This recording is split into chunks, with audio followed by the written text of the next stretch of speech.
a private corporation. Neither you and I, the people, nor the federal government for that matter, own these corporations, these so-called banks.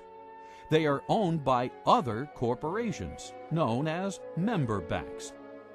The Fed was formed not in Washington, D.C., not in the halls of Congress or some meeting room, but it was formed on a private island off the coast of Georgia called Jekyll Island.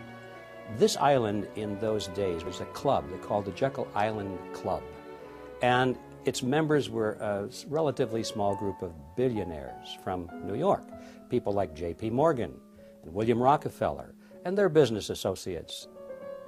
When they went to the island, they all traveled aboard the private railroad car of Senator Nelson Aldrich. This was November of 1910, and he and 6 other men were told they mustn't be seen together, they couldn't dine together on that evening, and they must avoid newspaper reporters at all costs. One of them carried a shotgun. Just in case he had been confronted by a reporter, he was prepared to tell them that he was going on a duck hunting trip. When they got on board this railroad car, they were told not to address each other by last names, first names only. And 2 of them even went further and they adopted code names. They were concerned that the identities of all of these 7 men might be known to the servants on board the car, and that the servants might talk about it. And in that fashion, the word would get out. Even when they got to the island and went to the clubhouse, they had replaced all of the normal servants with new servants who didn't know any of these people. And they created the Federal Reserve under those kinds of conditions of great secrecy. I can assure you that very few wars of history have ever been plotted under conditions of greater secrecy than that. According to accidental releases of Fed stockholder information, as of 11:05 a.m., Tuesday, July 26, 1983, 5 member banks own 53% of the stock in the Federal Reserve Bank of New York, the most major of the 12 Federal Reserve banks around the country. This is a controlling interest in the controlling bank. The major stockholders of this major bank, however, are confidential. No one, not even the government or the President of the United States, knows who they are, nor can they find out. We all began to lose track of this ownership on Tuesday, the 26th of July, 1983. Only a small group of elite insiders knows who these owners or controlling agents are in present time. Does this sound like a Thomas Jefferson operation? Does this so-called Federal Reserve System sound like something Ben Franklin, the man who invented the pot-bellied stove and co-authored the Constitution, would set up? Or does this system sound more like something George Orwell would write about in his nightmare book, 1984? Again, G. Edward Griffin. In those days, there was a great deal of concern among the American people about the concentration of financial power in the hands of a few very wealthy and powerful financial interests in Wall Street. They called this the money trust. And the cry in those days was to break the grip of the money trust. And one of the primary purposes of the Federal Reserve Act, as it was promoted to the American people, was just that, to break the grip of the money trust. They were going to write a law that was going to take the power away from these people and put it in the hands of their trustworthy politicians, you see. Put it in the hands of the people through the electoral process. That was the propaganda behind the Federal Reserve System. So what's the purpose of the secrecy? It's because when you look at the list of these people who went, they were the money trust. They were the representatives of the banks, of J.P. Morgan, the Rockefellers. They represented Kuhn Loeb and Company, Warburgs in Germany and the Netherlands, and the Rothschilds in England. This was the money trust, not only of the United States, but of the world. Had that fact been known, who these people were that were drafting the Federal Reserve System, the trick would have been exposed, and the public never would have adopted the Federal Reserve Act as, in fact, they did.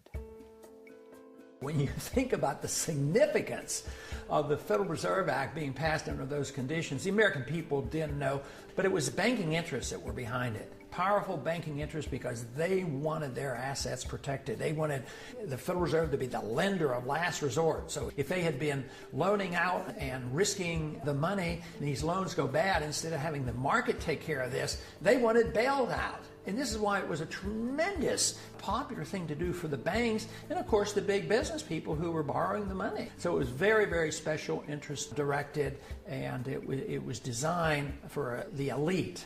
And even today, a lot of people don't quite understand that. So it's an educational job as well outside of Washington, but hopefully someday people here in Washington, especially the members of the Banking Committee, will gain some interest in this subject, because ultimately we will have to address it.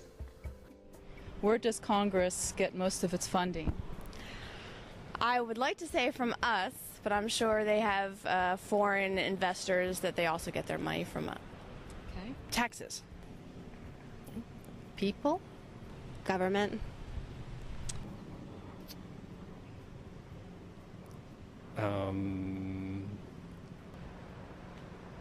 It gets it out of federal taxation, of course. From taxes, but if you mean today, a great deal we're getting from China buying treasury bills. They print it. And can you elaborate on that? They have no funding. They have no money. It's all puff and mirrors. They have no money. It's all an illusion. There's not much in back of it. As we can see, the average American citizen has conflicting ideas as to where Congress gets its funding. In actuality, Congress gets most of it by borrowing it from the Federal Reserve. The Federal Reserve gets the so-called money by effectively printing it up. The whole process is known as the Mandrake mechanism. Thus, today's paper currency, far from the gold and silver coinage stipulated by the founders, is essentially created out of thin air. Most people are alarmed when they hear about the fact that the Fed can create money out of nothing and charge interest on it, so-called interest. It starts with Congress. Remember, a moment ago I said that the Federal Reserve System was a partnership between a cartel and the federal government. Mr. Chairman, we've got to go vote, and we want to thank you for being here with us for today. And, well, if there's a partnership, there's a reason for the partners, both of them, to be in it, or they wouldn't be. So why is the banking fraternity in this partnership, and why are the politicians in it? Congress needs more money. They always need more money. They like to spend money. That gets them elected. They don't like to raise taxes because that gets them unelected. The answer, of course, is that they borrow it. If you're not going to tax it from somebody, you can borrow it from somebody else. And that's why we have government bonds and treasury notes and bills and so forth. And we have what's called the national debt, because they've borrowed money to pay for current expenses that they don't want to pay for through taxes, because that would be unpopular. So 30 days after they borrowed $1 billion, or 60 days, whatever the term of the loan is, they have to pay that money back. Well, lo and behold, it turns out that the congressmen and the senators are still not taking in as much money in taxes as they are spending in benefits, so they don't have the money to repay the loan. So what do? Easy.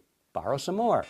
Borrow enough to pay back the original loan, plus a little bit more to keep them in office. So this process goes on and on and on, and that's why we have the national debt growing and growing and growing. The Federal Reserve enters the picture at this stage because, you see, they can never borrow enough from the private sector. There's never enough existing money out there for the politicians to borrow. So what do? They go to the Federal Reserve System, and by agreement, remember this is their partner now, the Federal Reserve System agrees literally to create the money that they're going to lend to the government. It's not really a lending at all, as you can see, but they use the old traditional words of lending it to the government, when in fact all they're doing is just printing it for the government. They're creating it.